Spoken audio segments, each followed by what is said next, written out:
Okay, magandang balita sa mga kababayan kong Pilipino. Mga kababayan, nandito ako ngayon sa Almamora Orange Farm. Dito po yan sa Hafirat, Nisa, Riyadh. This is more or less 180 kilometers away from the city center of Riyadh. Good for 2 hours enjoying ride. Gusto kong ibalita sa inyo. Nakikita nyo ako namimitas ng mga orange. So dito po sa Almamora Orange Farm, magbubukas sila sa darating na Friday. This will be open to the public this coming Friday, January 26. Ang gagawin nyo dito, ang pagbubukas nila sa publiko ay pwede kayong bumili ng orange na kayo mismo ang pipitas. Direkta galing sa puno, sa loob mismo ng farm. Papasok kayo, you will be allowed to get inside the farm and then do the fruit pickings. So you can select the best quality of the fruits that you wanted to take home, you wanted to buy. So yan po ang magandang balita dito sa Almamora Orange Farm. Sa darating na Friday, January 26, this will be open to the public.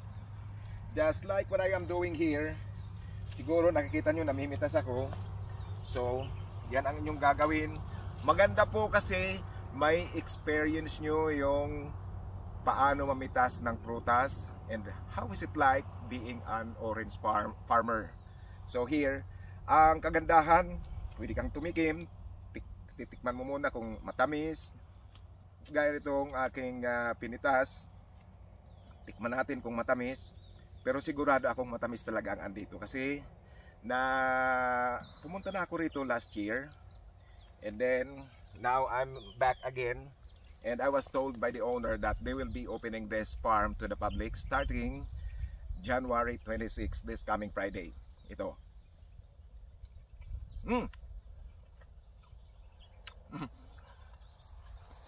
Dali.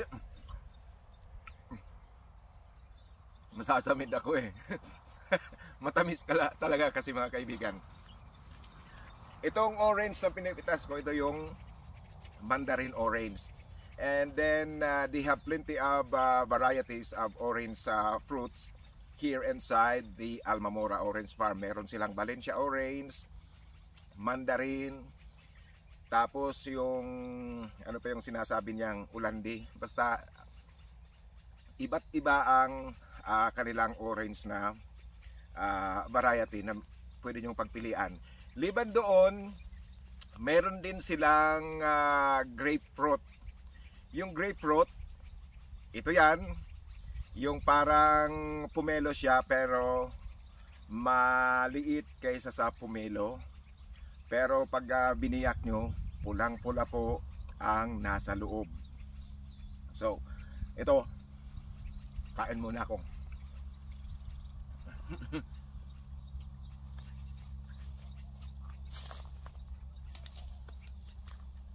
Pero yung ano pala, bago ko makalimutan, they are opening this to the public starting this coming Friday.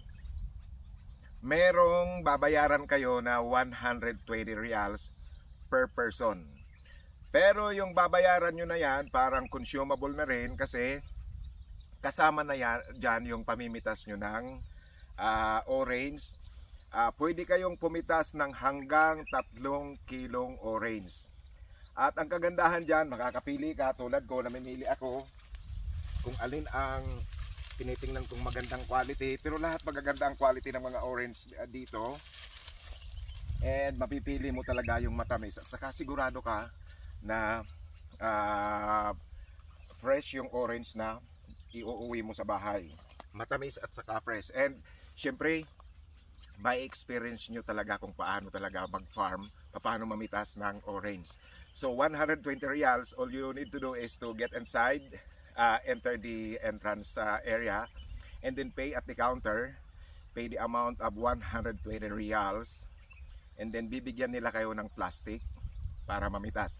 Liban dyan, you will be allowed also to stay if you want to stay for the whole day here inside the farm. Pwede kayong magstay ng maghapon, mag-picnic kasama ang mga barkada. Pero lahat na papasok dito dapat magbayad ng 120 reals kasi nga mamimitas kayo. So actually sa mga kababayan kong Pilipino, sa inyo po, especially mention sa akin ng may-ari nito na ang target at ang talagang gusto nilang pumasok dito mga Pilipino. So yan ang magandang balita kasi ang design ng kanilang pagbubukas nito sa publiko ay para sa mga Pilipino. Although this is open also sa ibang lahi, pero ang sabi nila sa akin, ito'y atin-atin lang kaya tinatagalog ko. Tayong mga Pinoy ang talagang pangunahing gusto nilang maging customer dito. So again, starting Friday, open po ito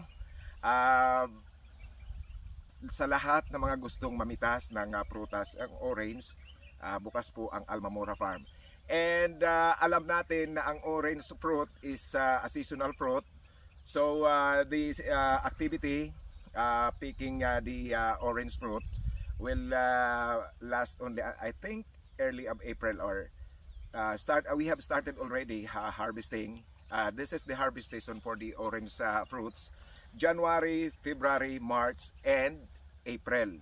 So starting this coming Friday, punta na po kayo rito para ma-avail nyo ang pamimitas ng mga orange dito sa Almamora Orange Farm, kasi nga limited time lang ito, hanggang Abril lang. Pagkatapos ng Abril, tapos na yung pag-aani ng prutas.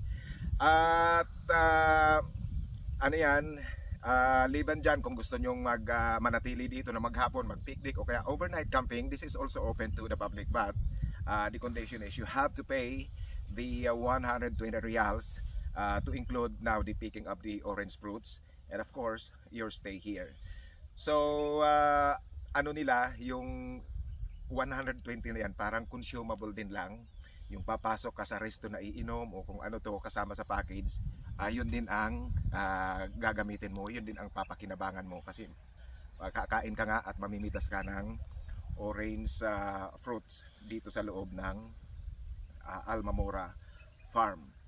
By the way, this is not a paid upload. It so happened only that you know, I am doing my job as a vlogger, and it is my responsibility to all of you, for all of you, to let you know the places that I have discovered, to tell you where to go and what to do.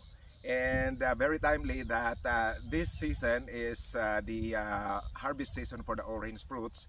And since the owner of this farm is a friend of mine, so he told me that they will be opening this farm starting Friday, and then they are opening to the public.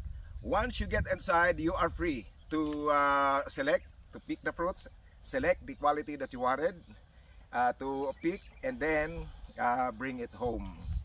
Mag-i-enjoy po kayong lahat dito. Sinasabi ko, hindi mahirap puntahan ang lugar. Kasi kung galing kayo ng Red Sand, didiretsuhin nyo lang yan from Red Sand up to the Almamora Farm. Siguro mga ano lang, mga 70 kilometers pa rin galing ng Red Sand, kasi medyo malayo-layo pa, pero maganda po ang daan. At saka ang ganda ng lugar na inyong dadaanan, hindi kayo magsisisi. Ito, nasa gilid lang ito ng main road dito sa Hafirat-Nisa. Bago kayo dumating ng Hafirat-Nisa proper, nasa ano siya, nasa left side siya, makikita nyo yung simentadong bakod. Tapos yun na yun. Wala namang ibang simentadong bakod. Pakababa nyo ng from yung ano diyan, may dadaanan kayong malaking ano yan, curve ng road, at tapos bababa siya.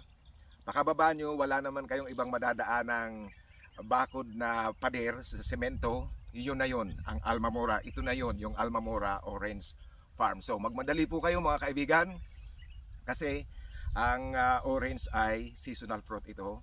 Hanggang April lang ito. Ngayon binubukas nila sa publiko starting this coming Friday, and hindi kayo mahihirapang mamitas kasi tingnan nyo naman, oh, nakasayad na sa lupa. Kahit na nakaupo kayo o kahit pa humiga kayo, yan, parang si Juan Tamad na nakahiga na lang. Tapos andyan na yung orange. So again, starting this coming Friday, January 26, ang Almamora Orange Farm ay bukas na sa publiko para sa pagbili at pamimitas ng orange fruits. Okay. Pagpapatuloy ko na, by the way, this is not a paid again, this is not a paid post. I am just doing my job because you know it is my responsibility to let you know of about the places where to go, since my blog is about travel, tourism and adventure. So it is my responsibility to give you some places, new places where you can enjoy doing extra activities, especially during weekends, like this one here at the farm of Almamora. Ngayon ini-introduce ko ang pagbubukas nila sa public. Alright, so sige, kain nga muna ako ulit. Tapos talaga ito. Hindi ito seedless pero tamis. Kukundi lang naman ang buto.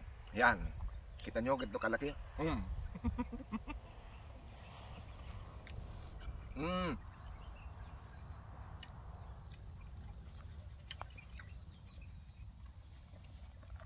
Sige na, tutuloy na ako ng pagpiplas.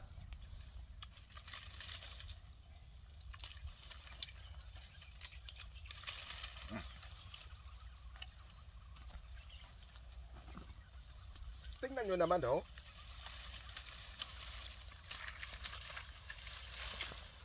Tapos dito, ito, ganda. Ito. Tapos dito pa, tingnan mo, pick up. Oh.